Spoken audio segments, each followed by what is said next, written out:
नूर तशद्दुद के बाद से आपसी भाईचारे को मानो जैसे नजर लग गई थी, लेकिन इस मुल्क में मोहब्बत और हम आहंगी की रवायत रही है।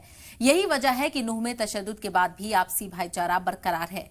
दरअसल नूह तशद्दुद के बाद बादशाहपुर में भी तोड़फोड़ और आगजनी हुई और कई मुस्लिम लोगों को अपनी दुकानें और घर छोड़कर भागने के लिए मजबूर होना पड़ा था, जिनमें से कुछ लोग हिंदुओं के किराएदार थे।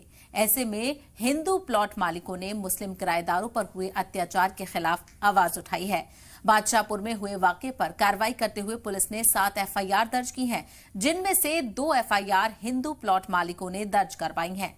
एक मीडिया रिपोर्ट के मुताबिक एफआईआर में से एक की गवाही देने वाले गोविंद ने कहा कि मैंने दुकान उस्मान को किराए पर दी थी, जो मेरठ का रहने वाला है। वो यहाँ एक फूड स्टॉल चलाते थे और कुल मिलाकर 6 आदमी वहां रहते थे।